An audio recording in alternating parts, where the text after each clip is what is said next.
And welcome to episode 16 of Kayfabe is Not Dead. I'm your host CJ, and once again, if you're watching the video, if you're just listening, this doesn't matter, but if you're watching the video, this is not Hans Gruber. It's not the ghost. It's the one and only, the champ, Jess. Your prediction champion 2 months straight, And Jess. and this is going to be a jam-packed episode. We got Great Balls of Fire predictions, and we got some quick recaps and some breaking news. We So have some very interesting breaking news. We had two great Raws and Smackdowns to talk about, and Great Balls of Fire coming up. I'm excited. This should be a good one. and we have some crazy news that's happened. There was a title change on a house show just I'm, yesterday, Jess. Can you believe I, it?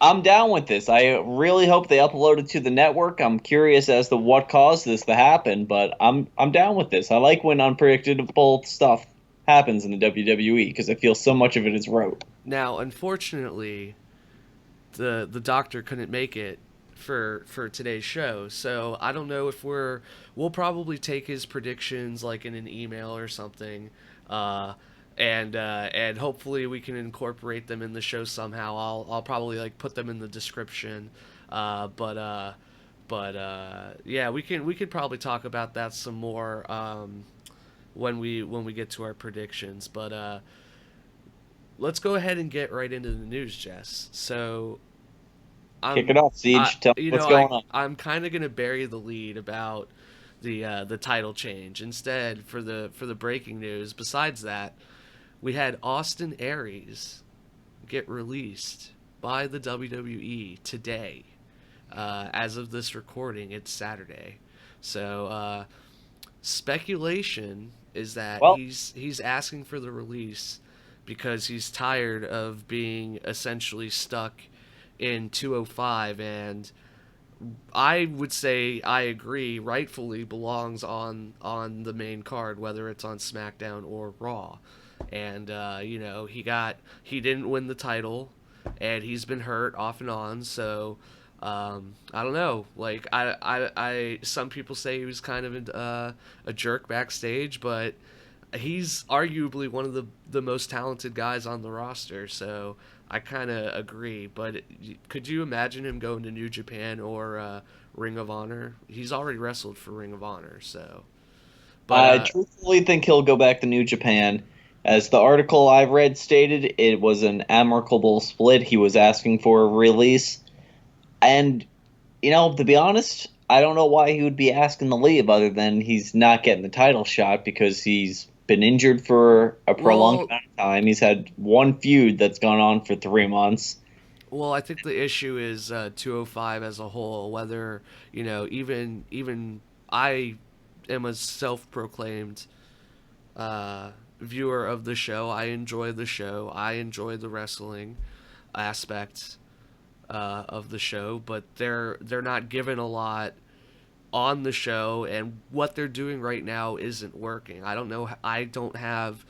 That this is an entire different discussion and an entire different episode, and I think we've had some discussion on several episodes before about this, but we haven't really gotten too into it. But they need to do something to fix 205 because it's simply not working. Now, whether it's you simply incorporate them into Raw and they only wrestle on Raw, or they wrestle on Raw and SmackDown, but you make SmackDown a 3 hour show, or you simply make 205 like a 2 hour show and it airs like on Wednesdays or Thursdays. I don't know, but what they're doing right now simply isn't working, and Austin Aries was buried essentially, I think. I got mixed feelings as to whether or not he was buried. I think he got the title shot he deserved.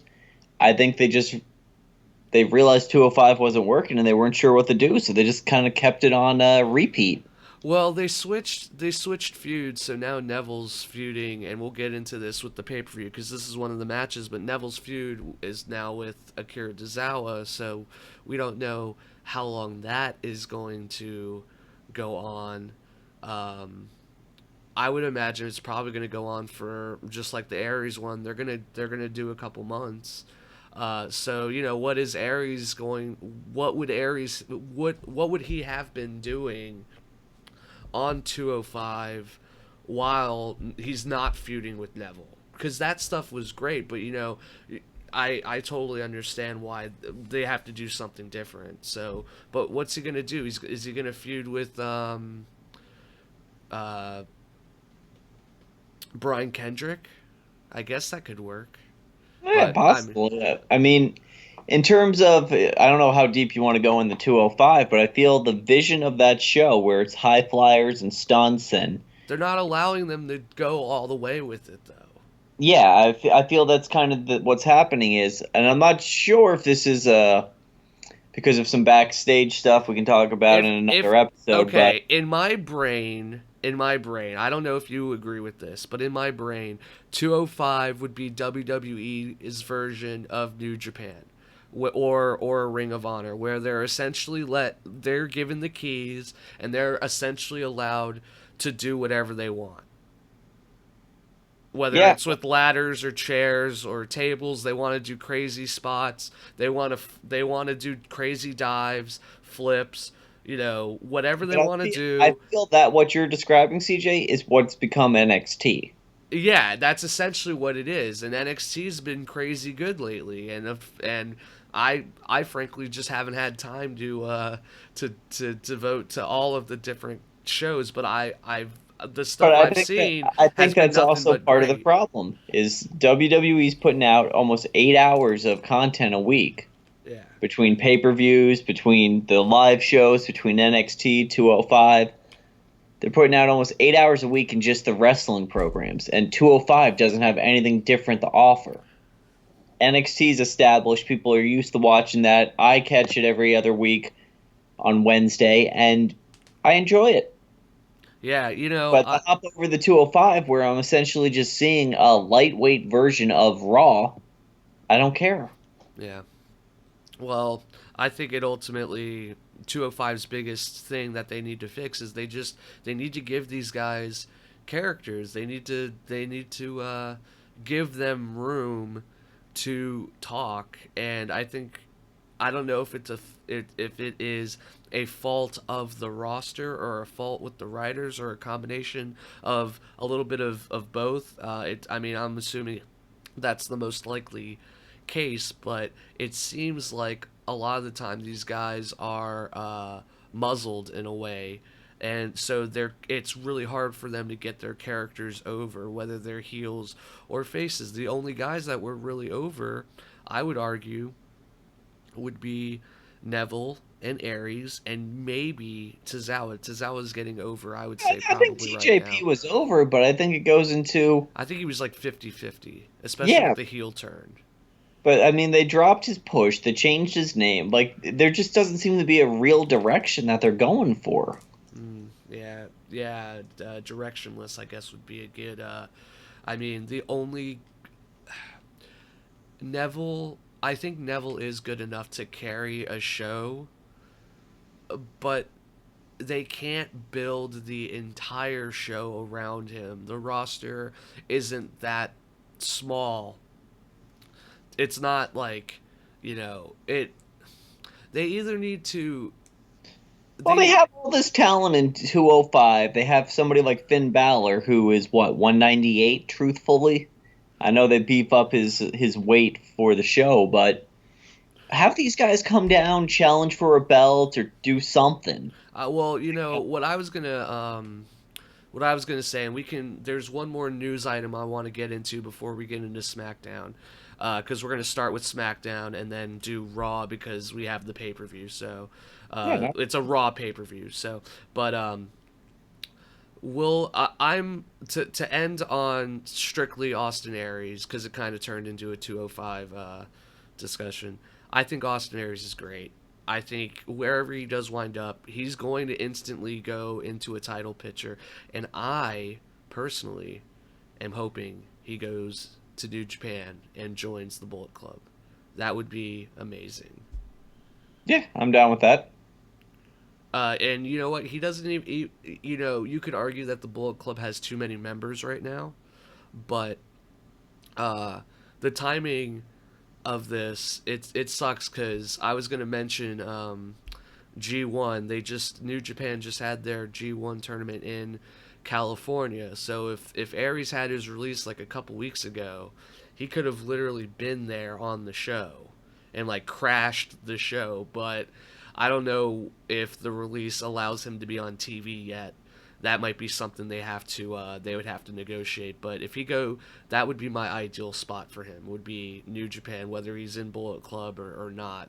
But his style would fit definitely perfectly. But before I wanted to talk about some titles. I got some title ideas, but rumors are swirling that we might get a women's tag tournament and a Royal Rumble, a women's Royal Rumble match after the Mae Young's women's tournament, the Mae Young Women's Classic. They're doing that. I think it's going to be 32 women from all over. I think there's going to be some lucha people, some indie women, and assuming some of these people are, especially the winner, are going to move into the women's division, whether that's on the big shows or onto NXT.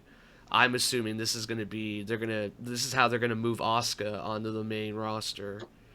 Well, I've also heard the theory that, they're going to do like a 205 version for women, and they're going to incorporate them into the 205 programming. See, this segues perfectly into what I wanted to talk about with 205. So I think the same exact thing the women need is the same exact thing that 205 needs. They need a little more talent, and they need to blow the division up and treat it like a full men's roster. So there's no reason why 205 can't have multiple belts, and there's no reason why the women's division can't have multiple belts.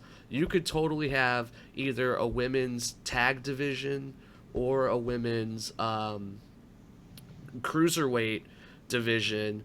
Like Bailey, you could argue somebody like Bailey and Alexa Bliss should be cruiserweights in the women's league because they're so tiny compared to a Nia Jax, who, like, I don't know how they're gonna pull off the Alexa Bliss Nia Jax feud, because Nia Jax should literally murder. It's like Kane or the Undertaker, peak Undertaker versus James Ellsworth. Like, there's like no chance. It just doesn't work. It's a strange setup. I definitely agree with you there. But I think 205 should definitely either have a tag division or maybe a hardcore division title.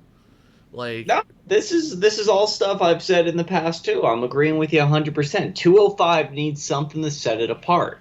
yeah. So if you have the women's tag division on there and you treat 205 like the third hour of SmackDown versus it just being 205 talent, I think it would be a far more successful show. So, okay, are you saying, would the women that are featured on 205 Live, would they specifically be 205 women, or would they be also on the SmackDown women's roster? I think you move the SmackDown women's division to a split. You allow some that kind of what they do on Raw. Yeah. Have the 205 guys show up, and then for SmackDown, well, we've seen Sasha Banks already on 205 with I believe it was Cedric Alexander. Yeah, well, I mean, that was the last pay-per-view. They've carried that on for a little bit, but...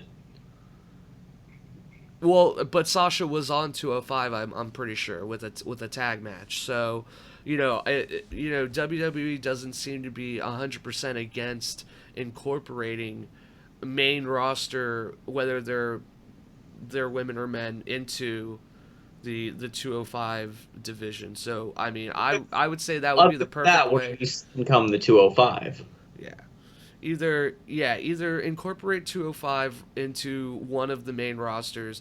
They should honestly just be on SmackDown. Just, if it airs after SmackDown, just put them. I don't know why they do it with Raw and they spread it out the way they do. It makes no sense. Yeah. And also another thing that hurts them is the fact that it's on the network and not directly on USA after SmackDown. Because if you're watching SmackDown on USA, like in theory, you are also a subscriber, like a lot of people. But uh, getting the casuals who like flips, like who doesn't love flips, but Well, even like, the flips are turned down. That's going back to the direction problem. It's like they know what they want 205 to be, and they said, "Well, let's not do that." yeah. Anyway, we're already having a too long discussion on this. We have too much show to go through, so we'll continue to discuss this. I definitely think Aries, wherever he goes, he's definitely going to do well though. Yeah, And I best of luck to him. We got nothing against him. I think the women ultimately, the direction of the women are ultimately pointing up. Yeah, we'll do a whole episode on the network, the supplementals, and what things we want to see and what's coming. But Yeah. let's move on with what we know. So quickly, I just wanted to touch upon New Japan. I'm slowly getting through the G1 tournament. I'll send you a link, Jess, if you have time. But it is really great. We might need to turn this show into a New Japan show because, frankly, they're I think they're outperforming WWE. Just the small pieces that I've seen from the random big events, the pay-per-views and stuff. Everybody knows about the 5 and 6 star matches that they have. The G1 tournament is not disappointing though from start to finish. And I gotta say though, the one surprise, the commentary by good old JR, and I'm sad we can't get Dapper's hot take on this, but the commentary by JR and Josh Barnett leaves a lot to be desired. Um, Even Tommy Tonga thought so on Twitter. He commented by saying, and I'm quoting him here from Twitter, commenting sucked at the hashtag G1 special, at least at Real Kevin Kelly, knows the storylines and our fucking names. So apparently JR was messing up some of the names. But I would say, besides that, the overall product has been pretty great. I haven't gotten through all of it, so Well, no you know what? spoilers. Let's move past But this because I could have a whole discussion with you about whether or not I think JR should be commentating right now. If I think he needs more time off after the passing of. yeah, You're in a whole can of worms where we could talk for another 2 hours just about that whole Well, setup. I wanted to touch upon that, but mostly I just wanted to say New Japan's awesome. To the listeners we do have, if you're not watching it, absolutely check it out. Once I get through all of G1, even if it's just myself, I'm gonna post a little review on it because it honestly, I really wish WWE's in-ring products, not the storylines, just the in-ring stuff, was to the level that New Japan is. And I think 205, the reason why I try to hype up 205 is because I think they could be at New Japan's level as far as the wrestling is concerned. But anyway, let's get into SmackDown. So, and there's a little surprise twist at the end of this that incorporates what happened. We kind of buried the lead at the very beginning of the show. There was something that happened at Madison Square Garden that involves a SmackDown title. So AJ Styles. Hey, let's hear it. So AJ Styles. Well, I wanna get through SmackDown because it involves some storylines. So we're gonna summarize the last couple weeks of SmackDown. So AJ Styles and Chad Gable had a great match, and it did a great job showing off Chad Gable. I want to see American Alpha succeed. I think they have a lot of potential.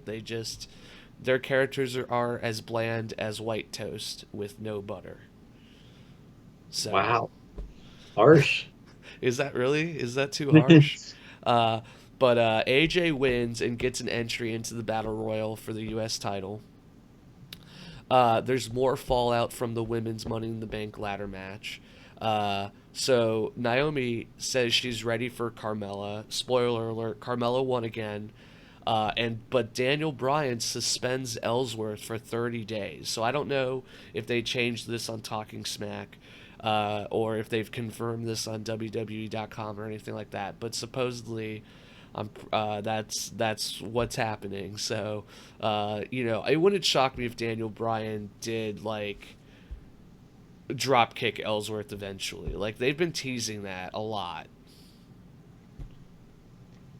Yeah, it's hard to say what's actually going to come from the suspension, but something we've talked about in past episodes is I really enjoy the fact that SmackDown has rules, penalties. We've seen multiple suspensions, people get fines, people get thrown except off the show. except for arson. Yeah. Well, no, that was that. Yeah, I guess so. I guess. You can commit a crime, and it can be televised on SmackDown, but as long as it's not committed inside the SmackDown arena, Nobody cares. everybody's cool with it. And anyway, said person that had said building burnt down no longer exists in the SmackDown universe, so they don't care about him. Yeah, there we go. So then we also had, and just to comment on Ellsworth, he's been great. God, at first I thought this was such a terrible idea, sticking Ellsworth with the women, but oh my God, is he over as a heel? Like, it's pretty insane how much heat he's getting right now. He's good. I can't complain about anything he's done. He's an effing troll. He's the literal definition of a troll, and he's playing it phenomenally. Yeah. The fact that he's got 2 wins over AJ Styles, I still find to be the funniest thing. God damn! Like when AJ gets put in the Hall of Fame, assuming it's the WWE one, either Ellsworth has to get involved somehow. Like he hits him with like a no chin music or something. Yeah, I was gonna say they're gonna be like 70 by the time they get around to putting him in, though. Yeah. So we also had a rap battle between the New Day and the Usos, which was actually great. I was a lot better than I expected it to be. I'll say. I was pretty hesitant. I thought this was going to be a train wreck, but I actually recommend that everybody check it out. I would recommend you actually, if you DVR or have Hulu, I'm hoping they didn't censor it on Hulu, but I believe the YouTube recap is they cut some stuff because certain things were referenced that the WWE doesn't want to acknowledge. But overall, it was pretty great, even though the ending sucked with the Usos just getting pissed and attacking. Even though I thought they held their own, I was pretty impressed. Any extra comments on the rap battle? No, it's getting to be almost comical to me how the Usos went from being nobodies to being this just great heel team. Some of the great heels that WWE has. It's amazing to me. I love seeing that type of turnaround, and that's what I like about SmackDown. I mean, Fashion Files just they give people a chance who normally are just stuck in jobber hell. So Baron Corbin, the Money in the Bank winner, the men's Money in the Bank winner, he keeps looking strong. So he beat Sami last week, and then he attacked Shinsuke this week. So he's definitely not messing around. I'm assuming the Shinsuke and Corbin are going to start a feud, and maybe Sami's going to stick around because Sami and Corbin have had some beef for the past couple months now. Any comment on that? Yeah, I'm just happy Sami's getting his ass beat again. So it's been a long running gag. I can't stand Sami Zayn, and I'm happy to see him lose again. I thought it was ridiculous that they had him beating Corbin, but it goes back to the problem we have with 50-50 booking. Well, the way I think I know exactly what you mean.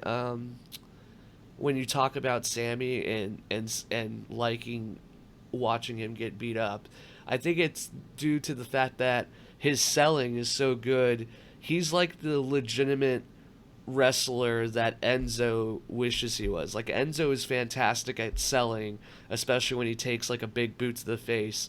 Very similar to Sami. Like, Sami, when he gets hit by a big move, Sami looks like he's dead. Now, when it happens to Enzo, I actually sometimes believe that Enzo is knocked out unconscious. But Well, you can never be too sure after he got knocked out on the ropes that one time. yeah. But anyway, yeah. So yeah, you were saying about the 50-50 booking. Yeah, no, a couple months ago we had Sami Zayn beating Baron Corbin right and left, and now it's reversed. It works in favor of the story I think they're trying to set up, but at the same point, it's this guy beats that guy beats this guy, just back and forth. I almost want them to just move Shinsuke up to fight Corbin and move Sami Zayn down to fight somebody else. Yeah. So moving on, we had John Cena. Bum bum bum. Boop, boop, boop, boop. We had his return on this Independence Day weekend. Go America. And the surprise return of handsome Rusev. Yeah, did not see that one coming in a million years. And they're right away. They're announced. I thought they were gonna do this on SmackDown for Independence Day. I really was hoping that they were just gonna do this really quickly and get it over with. But no, they're gonna play this up until Battleground. We got a flag match. God damn it! Can Rusev not be booked as a? Can't he just be a heel? Why does he have to be a foreign heel every time he comes back? And he was This is America. We hate those foreigners. and he was so right when he because they kind of forgot about him on SmackDown. I don't know if our good viewers remember, but I do. When Rusev announced that he had a little video package and said that he's been calling. Leaving if they didn't. Yeah, he was calling Shane McMahon, and he was almost done with his rehab, and he was like, "When I'm done with my rehab, I want a title shot." And he wasn't talking about the Intercontinental title or the U.S. title. He was talking about the big belt, the WWE Championship. And he said that if he didn't get a response, he was going to leave. And then there was a lot of stuff going on SmackDown. I think they were also playing up the Jinder and Randy Orton stuff, and Shane's been busy doing whatever, and you've had the women's ladder stuff. So basically, we don't hear anything about Rusev then. Nothing, crickets. And then finally, we hear again that he might be coming back soon, blah blah blah. And then finally he does show back up, and he comes back up. We see that Lana's been wrestling on her own though. Yep. No sign of Rusev at all. So finally Rusev comes back, and not only is he not fighting for a championship, he's put in a stereotypical flag match on the pay-per-view, and he during his promo he's 100% right. Where was his commercial for his big return? Why was nobody returning his calls? Like, I mean, I'm assuming that all of this has been played up, and I'm assuming the reason why they dropped a lot of that stuff is maybe Rusev they had to delay his comeback. That's what I'm gonna speculate. I was gonna say, I mean, we could take it in a lot of different directions. He was going to every hockey game.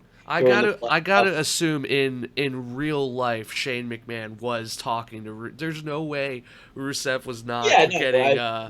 The name of our podcast, Kayfabe. You're trying to kill it right now by me giving you the inside story as to what he was actually doing. But I mean, if this is a shoot though, which it could be, that's pretty fucking ridiculous. Rusev deserves better, and I hope to God he wins that effing match against John Cena. He won't. Yeah, he won't. Like, we know that. But yeah, so at least we got Rusev's return. So, if they could put over Jinder, I got to assume that Rusev has a little bit of hope. I think they let him die off a little bit in the public mind just because he was over. People cheered him over Cena. They cheered him over. They gave him a goddamn tank. how can you not love that man? Yeah.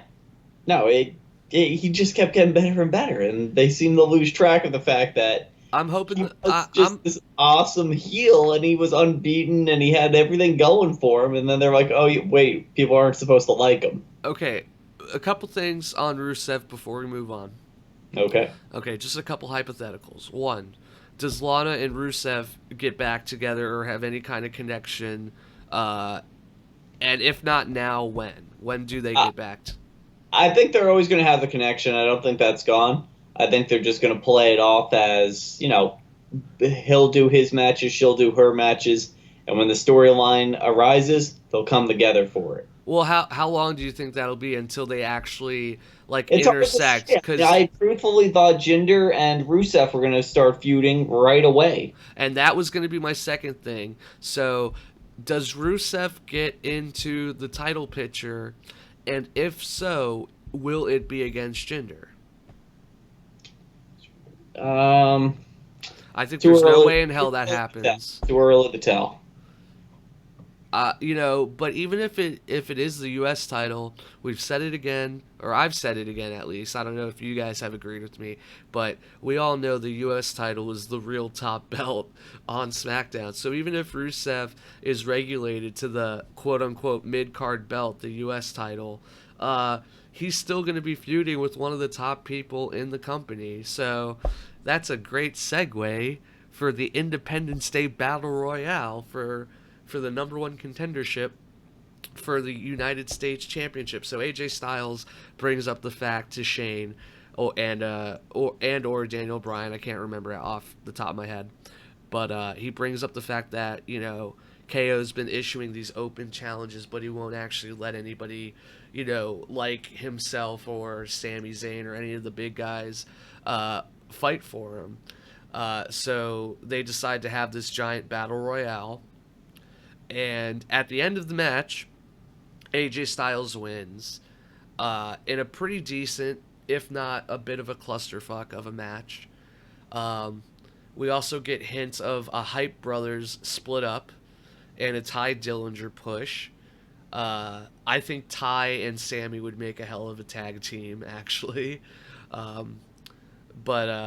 they could be. I was thinking they could be Hype Brothers version 10.0. Just keep going. And Luke Harper and Eric Rowan looked pretty good too. I loved how Dolph was the first one eliminated as well. But then we all get swerved because the big teaser that I've been hinting at for a while now. AJ Styles wins the U.S. title on Friday in a house match, a Raw live event, aka a Raw house match. AJ Styles wins the belt off of KO, the face of America. Yeah. What's your reaction? That this happened. This was insane. So this was absolutely insane. So let's let the speculation begin. So this is why I said this was an action-packed episode. This might be a long episode because holy shit, there's a lot of things going on. Yeah. This is do we nuts. know if this was because of an injury? Like, what made them do this? I absolutely love it. That's why I really wanted to do it right now. Spoiler alert, this is on a Saturday, so this is a pretty fresh reaction. We honestly have no clue why they're doing this. Obviously, SmackDown is until Tuesday, so I mean, is it an injury? Are they just trying to swerve us? Did they just do it because, Vince McMahon loves Madison Square Garden and they want to treat that like a big show? What does this do with the Battle Royale? Because they did an interview too, and AJ kind of hints that KO should have to do the same things that he had to do to get to that point. So maybe KO's going to have to go through a gauntlet of stuff before he gets his automatic rematch. Who the fuck knows? But do you have any thoughts on what you'd like to see, or do you think it's an injury? I'm still just too shocked that this is actually going on to have an opinion. I gotta guess there's an actual injury. There's some reason they had to do this. I'll I have did I you would be thrilled to pieces if it was just to shake things up behind the scenes. I mean, it's great when something unpredictable happens because you've seen it. dude I've predicted accurately almost a 75% ratio dude on the past couple pay-per-views. I've I would be perfectly okay if they had more title changes on on either in the dark matches or the house shows or on TV. You know, they typically are always saving them for the pay-per-views, and I totally get that. There is a fine balance, and obviously, I'm sure there's somebody out there that can pull a clip of one of us saying like, "Oh, they, you know, the titles need to be, you know, built or booked strongly. You know, they shouldn't be changing hands that frequently." But I think with this the mid card belts like a U.S. title, or you know the cruiserweight belt, or even you could even potentially argue in some situations the tag team belt, you can switch them frequently. Like, you know, you can have a bunch of changes in like the span of a week or a month if the majority of the reigns are pretty strong, I think. So this happening is a great swerve, and I hope it happens more often. Yeah, And it's AJ Styles. They're obviously going to, even if this is an injury. I hope it's not. But uh, another K, style Cena match, I'd be 100% down for. do you think that's what we're getting? I hope so, man. I No, went back to I think watch. it's going to be KO, dude. It's KO's going to keep. I think this feud's going to continue. I'm down with it continuing, but if it is an injury, I would be more than happy to see this become Cena AJ Styles match, a Rusev AJ Styles match. I mean, I feel that's a really good progression for it. Do you think after, depending on how the flag match ends, let's just fantasy book for a second. Let's say AJ, whoever AJ does fight, if AJ assume AJ keeps the belt until Battleground. Okay. AJ keeps the belt. He retains on Battleground because we know that he can't be in the flag match against Rusev and Styles. So we know that we had this has to last until then. So after that, either on the next SmackDown or the next big pay-per-view, whether that's SummerSlam or whatever, we have a triple threat between Cena, AJ, and Rusev for the U.S. belt. Dude, they could even do a fatal four-way with KO. Dude, I would be totally okay with that.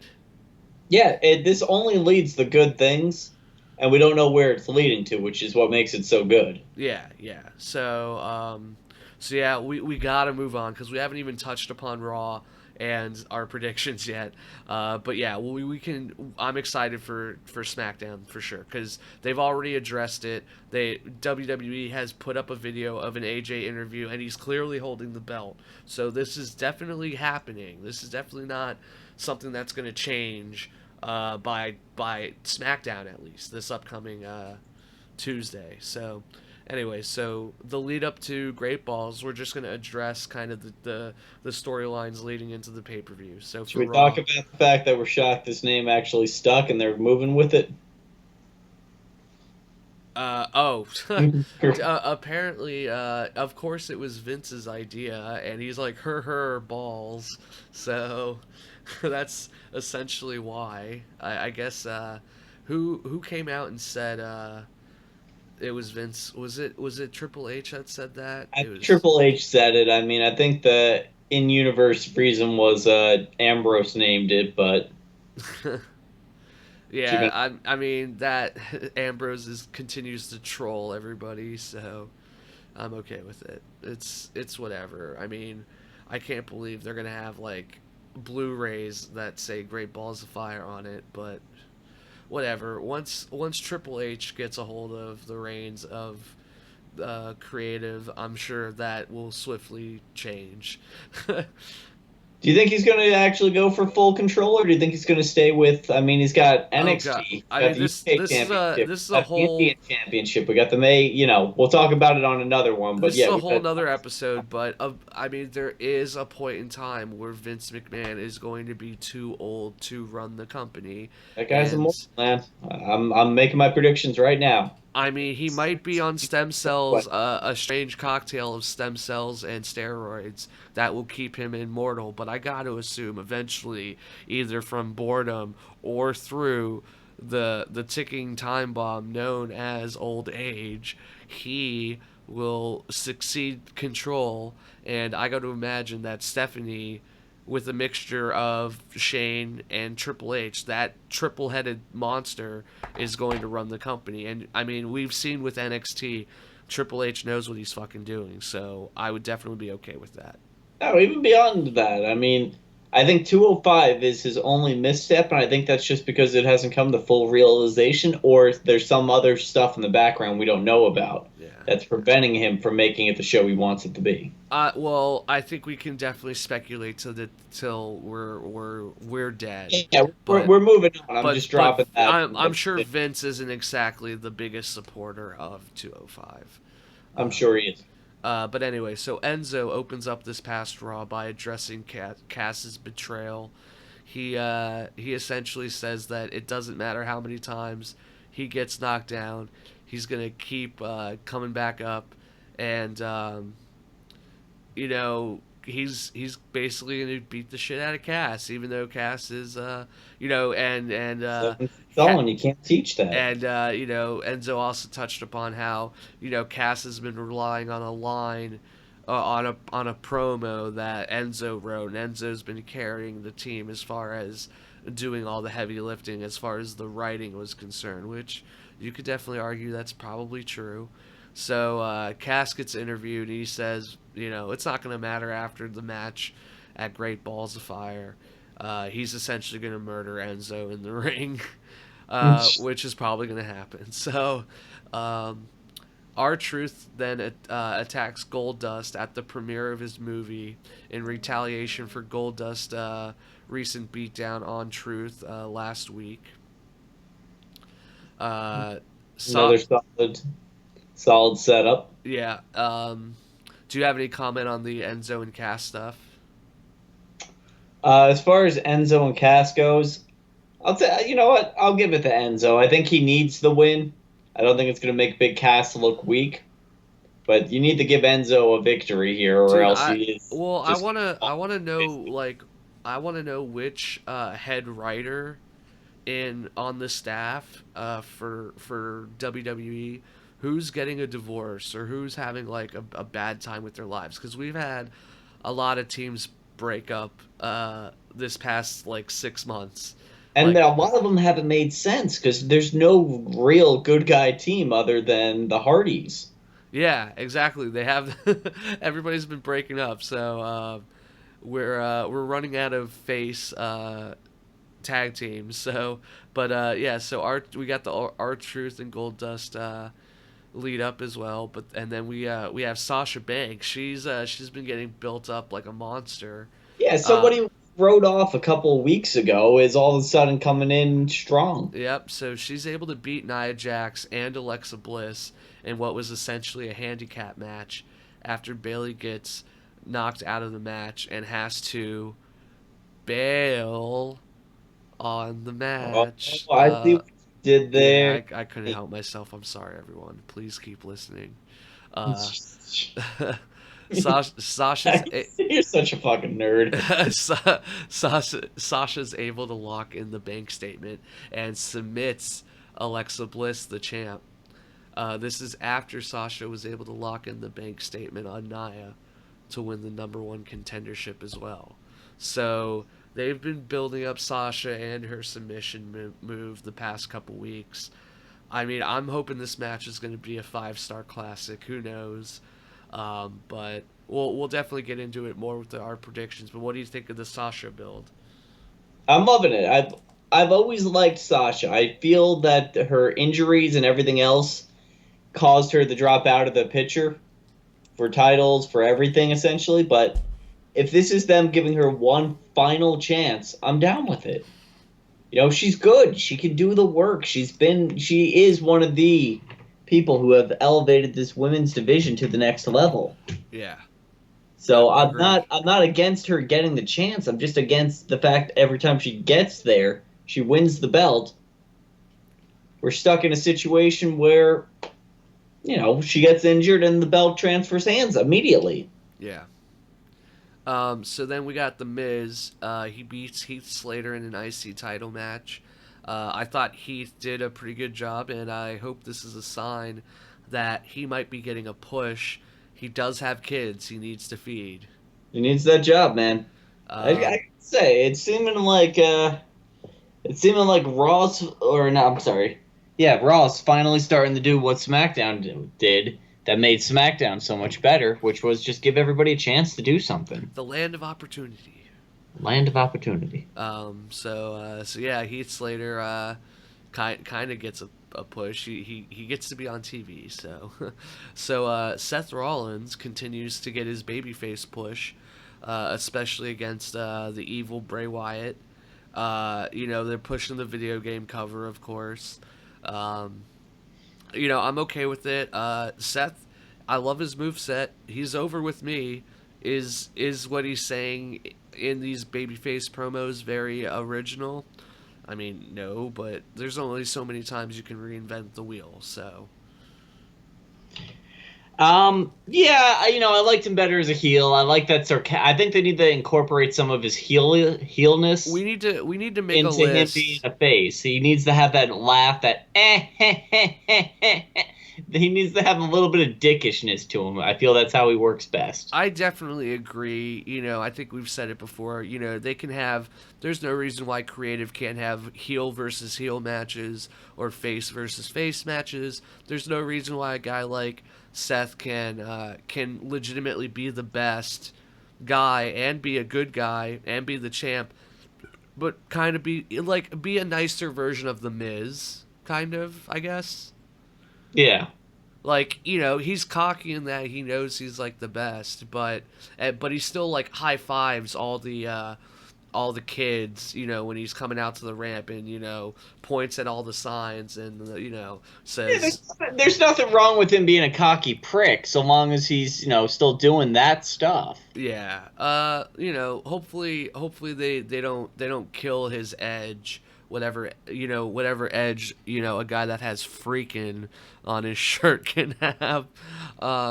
But yeah, I mean, Rollins is one of the top guys. He's going to continue to be one of the top guy. But one thing I wanted to comment on what you said, though, we need to have an episode, a list where we go over all of the top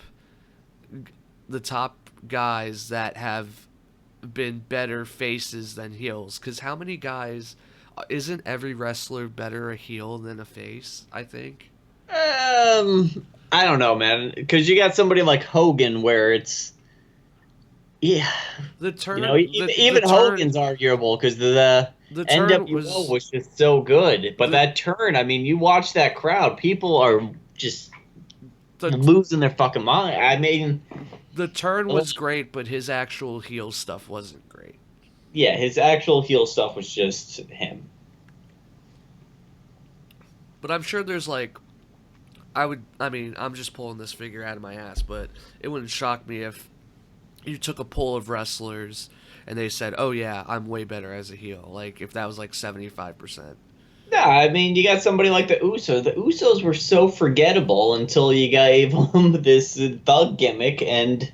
Yeah, the only person I can't really see turning heel is Bayley right now. Yeah, I don't think Bayley would work as a heel. I don't think, you know, Roman, we all want it, but I don't think it's ever going to happen. I don't think he needs it, you know. Oh my God, let's not talk about that. Yeah, I don't want to be stuck doing this, you know, game of so and so is better here and so is better there. Yeah, but so we get but Finn and Cesaro had a fantastic singles match. I did want to touch upon that. Did you catch that at all? Yeah, that was a solid match. I enjoyed it. Yep. And then to get to the buildup of the Joe and Lesnar match, Joe has repeatedly attacked and used intimidation on both Paul Heyman and Brock. He's sneaked attacked, snuck, whatever the yeah yeah Snuka. He Snuka attacked Brock a few times, and he was able to lock in the coquina clutch for a pretty significant amount of time.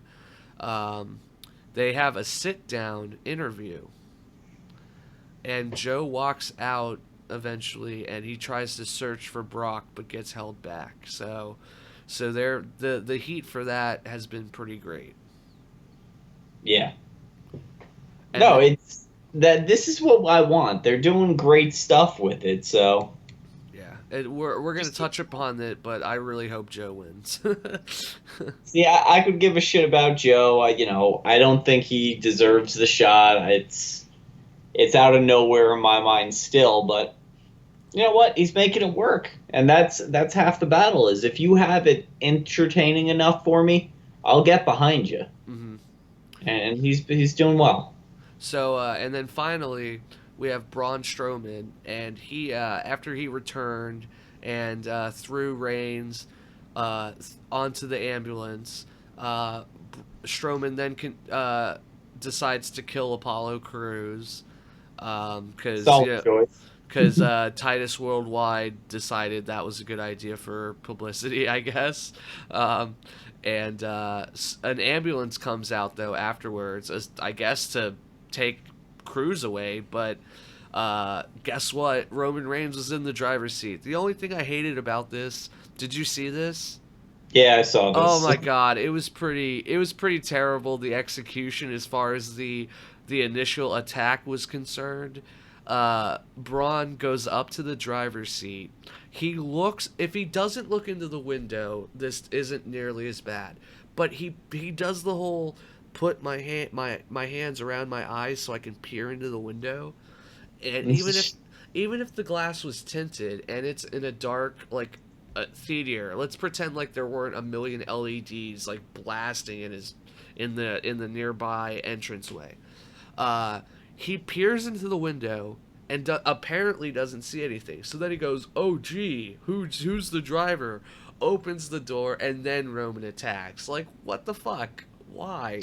Does it even matter who the driver was? I mean, that's the other thing. And nobody's questioned who's driving these the other 95% of the time. Yeah, why even check? Like, who cares? It's an awkward setup for what was a pretty good spot, I guess. Yeah, it was a terrible setup, but Roman does show off his strength, and he does throw Strowman around a bunch, and then the coup de grace. Well, sorry, not to say that Finn Balor was involved, but to the piece de la resistance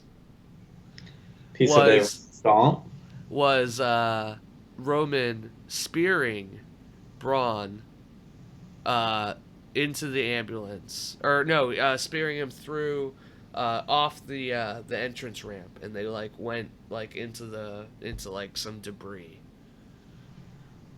Yeah. So I don't know. I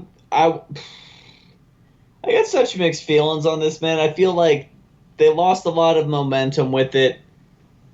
I do feel this is the feud I do want to see the most actually play out. But it's like, get to it already. Enough. You've been cock teasing me for so long. Then you had injuries. Now you're rebuilding it. Like, just do it.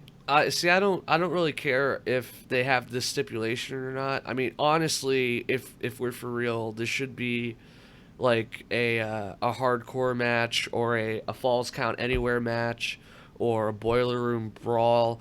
Ambulance match. Kind of one of the weaker stipulations as far as I'm concerned. But whenever these guys fight, it's great. Braun's great. He can carry Roman. The fight's going to be great. And I think with that, it's a perfect segue into our actual predictions for this pay-per-view on this jam-packed episode of Kayfabe is Not Great Dead. Balls of Fire. Great Balls of Fire. Yes, that is the show. That 2017. is the official show. We're actually going with that title. Fuck it, we're doing it live. I can't believe Vince McMahon decided to do that. But hey, he runs $1 billion corporation, so you know what? He can do whatever the fuck he wants. He's got that FU money. Yeah. And isn't that truthfully the dream for everyone? The American dream, that's for sure. So with that, we're gonna assume now we thought this was happening before and we were wrong. So hopefully we're getting Goldust versus R-Truth, the actual match on the kickoff show. If we do have this match, the build-up's been fine. I personally like the vignettes. I'm a sucker for movie quotes. Goldust getting to do his weird thing. That's great. Whatever. Let's have this match. I gotta say, I'm kind of torn. I don't know who goes over because both these guys are old, and I could realistically see either one of these guys retiring at any minute. So I gotta go with R-Truth, I guess. That's who I'm going with as well. I mean, I'm not very comfortable with it. I could definitely see Goldust winning, but going through this card, spoiler alert, I think a lot of heels are winning. Yeah. Yeah, I was going to say, we'll get into it more as we go, but for this match, for sure, I see R-Truth winning. And plus, it's the kickoff, so, you know, this might not even be the blow-off. They might even keep this going. Yeah, this could go for another 3-4 months, given WWE's current track record. Yeah. So, another maybe match. This isn't confirmed, but we're going to talk about it. Finn Balor versus the Drifter. They've kind of been teasing this a little bit. Strange match. I'm not sure what caused this to come about so quick, but you know, I actually think if we flipped two of these feuds, it would be a lot better. We should be having Seth Rollins versus the Drifter, and we should be having Finn Balor versus Bray Wyatt. But that's just me. Yeah. But yeah, there's no way. No, I agree with you 100% there. But in terms of this, I mean, Finn's going over. There's no way Finn loses. Come on. I was gonna say I'm for Finn. I'm gonna predict Finn as well, but I could definitely see Vince last minute saying, "Come on, champ, put your money where your mouth is. You don't think the Drifter has it in him?" I truthfully don't. Ah, man. Well, maybe you think differently for this next match. I mean, I think Finn is gonna overall though. With just a comment on the matches, I don't really have a lot of high hopes for Goldust R-Truth. And with the Finn Balor Drifter match, I think Drifter might get a couple good shots in, but Finn's going to win that match, I think, pretty decisively. Yeah, I'm going to lock it in with Finn as well. So I'm assuming that would be on the actual pay-per-view, though. There's no way Finn Balor is going to be on the pre-show. Yeah. No, Finn's almost too big of a star, and he had that injury. He was the first Universal Champion. They got to keep him looking strong, if nothing else. So then we get Enzo versus Cass, the breakup, the big breakup fight. Enzo's been crying, and you know what? I gotta say, I'm kind of rooting for the guy, even though he annoys the hell out of me. I don't think there's any way Big Cass loses this match. I mean, come on. I'm going Enzo, man. I'm locking that in. Really? Lock of the night. Cass doesn't do anything for him. Him losing doesn't do anything for him. But Enzo winning actually makes him a contender, and then he can job out and have some value to it. Yeah, but isn't Big Cass about to get pushed? He doesn't need the victory, though. Okay, so you think he can lose this? He can win the TV match the next night. I mean, the next three. I can't speak for Dapper, but I have to assume that all three of us are in agreement that the Big Show is going to be involved in this match in some point. But you think it's going to be to help Enzo? No, I'm going with Enzo winning. Just straight up.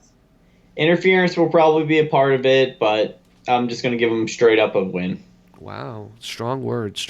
I'm going with Big Cass. Lock it in. All right, it's in. Put it in your spreadsheet. It's in the spreadsheet, man. All right. So next we got the cruiserweight title, Neville versus Akira Tozawa, and I'm really excited. I'm always excited for these 205 matches.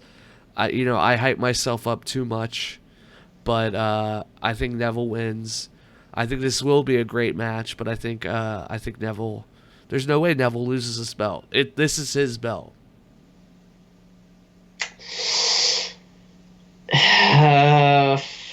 You put me in a weird spot. I'm gonna go Neville as well, man. I hate that we're having so many predictions the same, but I would love to see Tozawa win this, but I think it won't be till the second one. Well, now that Aries is gone, I honestly thought Aries was gonna come out and interfere and potentially get back involved.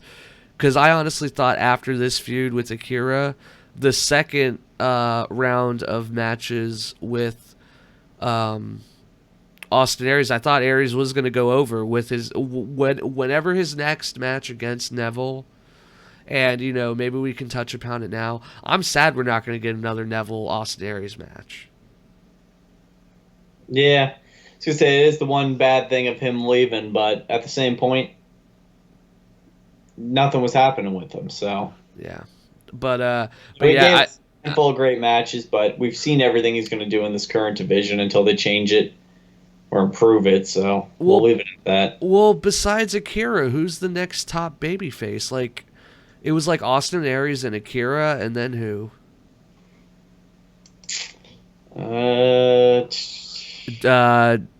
Jack Gallagher, I guess. Yeah, I was about to say Jack, but so I guess now the top two faces are just Jack and Akira. They don't have TJP as a face anymore. Yeah. The 205 roster is looking a little thin right now. But yeah, I think Neville. You're right. If Akira does win the belt, which could happen, I don't think it's gonna happen after this first match. They're gonna have to build this up a little bit more. Yeah, it needs more, especially with Aries leaving the division. If it was originally scheduled for Neville to lose, it got changed by now. That's my truthful prediction. So then we're gonna go with. I guess we'll do The Miz versus Dean Ambrose for the Intercontinental title. I got to assume these guys can put on a good match, so I think this match will be pretty good. But I think it's pretty obvious The Miz will win with the help from the Miztourage. Yeah, I'm going to go with Miz as well, winning. Dean's just, he's on that slippery slope. We've talked about this in the past. He just keeps dropping down and down in the numbers. And truthfully, I want him away from a belt. He doesn't need one. He's over with the crowd. He gets a belt, and he's terrible. And then he starts to lose the crowd, so they quick take a belt from him. They give him a bunch of crazy things to do, and he gets over again. Well, I don't really care what they have Dean do next. I just want him to do something else. I want The Miz to have a chance to do something else, and I want Dean to have a chance to do something else. I agree, Dean doesn't necessarily need the belt, or a belt, but I think he's talented enough to be in the Universal title picture. It'll be interesting to see what they do next. I honestly don't know, but I think this will be the blow-off match. Dean will lose, and maybe he's going to feud with the Miztourage. I don't know. Yeah, I don't really care, to be honest with you. Ambrose has lost it for me. Pairing him with anybody else would be a good bet.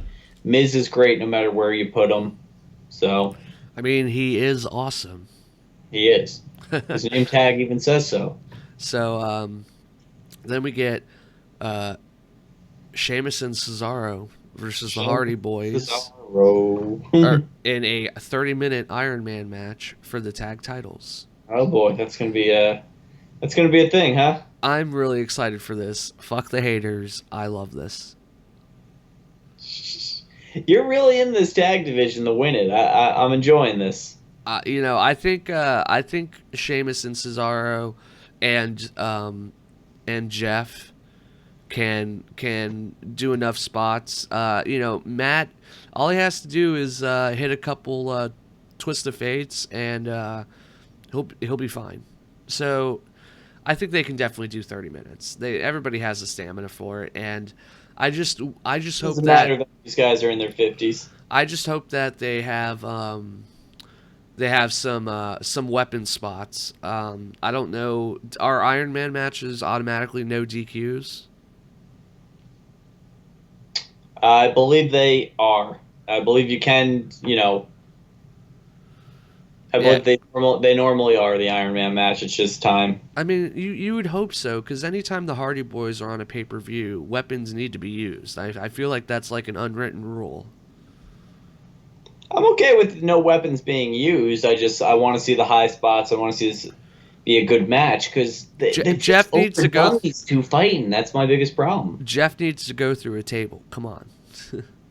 But yeah, with all that said, I'm excited for this match. I think this match is going to be great. I think, though, that Sheamus and Cesaro will continue their reign of setting the bar that is the Raw Tag Team division. Yeah, they have to. There's not much else there.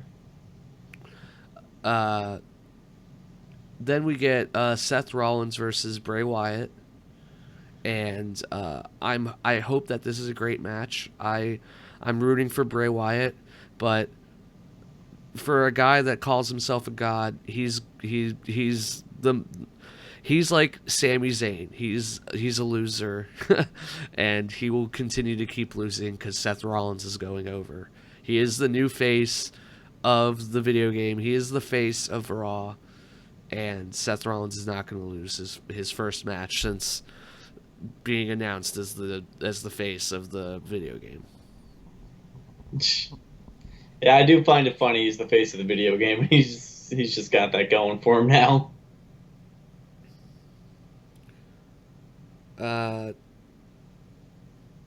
So yeah, then we got Alexa Bliss and Sasha Banks, and I don't know. There's some stuff going on with the women's title. Yeah, talk about it. I know you had some opinions about this pre-show. Let me know what you're thinking for it.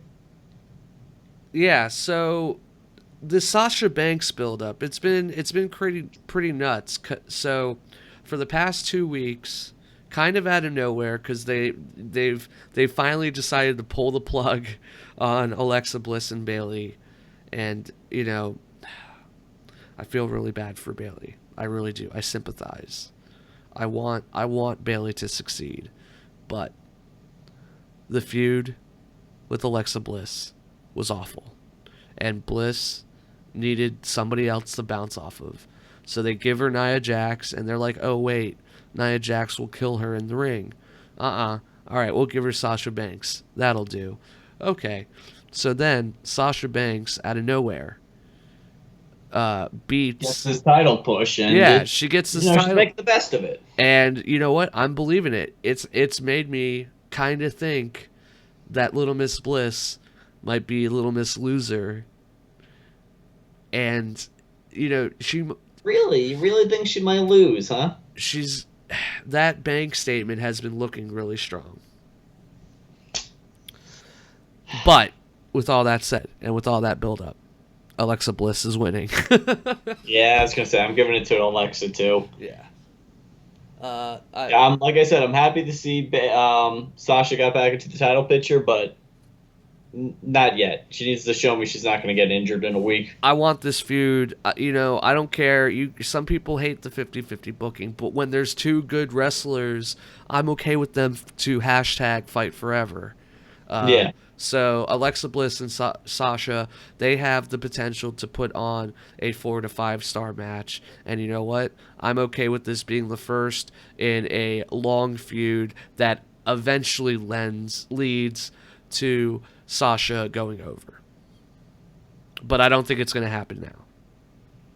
Yeah, I'd be fine with Sasha losing this one and maybe picking up it on the next one. But yeah, I think the next one we got solid, Sasha's solid. So to see them actually build up a bit more, I'm down with. Yeah, because I think the next big pay-per-view is going to be SummerSlam for both Raw and SmackDown. Yeah. No, SmackDown tickets went on sale today as well, so. Yeah. So then we get the ambulance match. Roman Reigns versus the Monster. The Monster. Braun Strowman. Ooh. Now, this I think is going to be the most divisive match, but I've seen a lot of people online saying Reigns, especially because he's been announcing that he's going to fight he doesn't care who he has to fight, but he's fighting them as the number one contender at SummerSlam, which is the next pay-per-view for Raw. SmackDown has Battleground and then SummerSlam. So if you take that as a certainty, then Roman has to win this. But with all that said, this is Braun's match. He is not finished with Roman Reigns until he puts him into that damn ambulance. There's no way in hell Strowman doesn't win this match. I'm calling it. And then Strowman is going to fight the winner of the U.S. title fight. I'm sorry, not U.S. title. The Universal title fight. Universal. Okay. I got Braun Strowman winning, and you know what? I think he's going to. I think all of these matches with Reigns, it makes both of them look good. Reigns is starting to get over with me. If he was a heel, I would be over with Reigns. I would definitely support him. But all of these matches with Braun in this feud has been great. These guys are another pair that could fight forever. But I truly think that Braun's going to go over. He's going to hit that running power slam into the on top of the ambulance. I think there's going to be one or two crazy spots. Okay, maybe this is the tiebreaker question we have to have. What crazy spot does Braun do to the ambulance? Does he tip it over again? Does he choke slam Reigns into it? Does he put him through a window? Does he break the door off again? After the ambulance flip, I feel like nothing's off limits. So that's what I mean. Maybe somebody flips the ambulance onto somebody else. Ends them with that, or... Yeah, because that would have been a great way to end this match, would be to flip it over. But I got to go with Braun winning after he does a crazy spot involving the ambulance. Maybe he's going to drive it away. I'm going to give it to Braun as well. Reigns coming from behind seems to be when he gets most over, when he's just out of his element. He's been of this powerhouse, and to see him lose really kind of gives him that baby face of, I want to overcome this, I want to prove I'm the best, I want to become the strongest. Even though I beat The Undertaker. Well, I mean, he beat The Undertaker, he's beat Bray Wyatt, he's beat 100 people. It's my yard now. It's his yard, it's his house, it's all that. God damn it. Anyway, so I think that definitely has the ability to be match of the night. Hopefully the stipulation doesn't hurt the match. You know what I mean? Yeah. Hopefully the stipulation's just a part that elevates it. It's not going to be the defining factor. Yeah. To everything. I want to actually see these guys go at it. Strowman's shown he's gained a veracity, and he's gained a new move set. He's doing some high flying stuff. He's got some skill. I want to see Braun choke slam Reigns through the ambulance. Yeah, that could be good. Or whoever has to, or maybe a running. You know what'll be more likely, a running power slam through the front, on top of the hood of the ambulance and through the windshield. That would be awesome. Yeah, I mean, I want to see the ambulance get beat up. I want to maybe if somebody pulls a tire off. This should be Street Fighter 2, when they had the random bonus stage where you literally punch a car until it explodes. I'm down with that. This should happen with the ambulance. But then we have our main event. The challenger, Samoa Joe, versus the champion, the Beast, Brock Lesnar for the Universal title. I'm actually curious to hear your opinion on this match first. Just because you've been a big Joe fan and I've been the big Joe detractor. Okay, so I feel like we truly are on opposite ends with this one. Okay, so I am a big Joe believer. Joe has some of the best mic skills and best heel promos in the game right now. He is legit scary when he is on the mic, and he's like caressing Paul Heyman as he's about to choke him out. It's pretty damn great what he's been doing as far as his character work. But with the way WWE has been booking, and I might be killing something right now by going with this pick, but the way they're building everything up, Joe is not winning this match. The only chance that Joe has is if Joe wins and then Brock immediately wins on Raw and like injures Joe, just like what they did with Kevin Owens and Chris Jericho for the U.S. title belt. Brock is most likely going to win. I got to go with Brock, even though my heart says Joe. They still have to do all of these other feuds with Brock. They still have to put Roman out there. They still have to put Braun against Brock. Like, Brock's on a ticking clock. I think this is Brock's like last hurrah. So, Brock still has to fight Seth, Roman, Braun, and Finn at minimum. And then I would argue potentially Bray. But Bray's probably not going to happen. I don't think a Bray Lesnar match needs to... Jeez, what am I even saying? Yeah, I don't think that one needs to happen so much. But I would argue that against Seth, Roman, and Braun, and Finn, those four definitely have to happen. I think Finn would be a good match. I mean, I just don't know if Joe's going to win it. This is really, flip of the coin, heads or tails. I'm not sure which way to go on it, truthfully. I'll come down with my decision in a second. I'm very shocked to hear you say, and I kind of feel this has been a running thing, is we hype up somebody the whole time, and then when they get that title shot, we're like, nope, they're not getting it. Well, it's because WWE,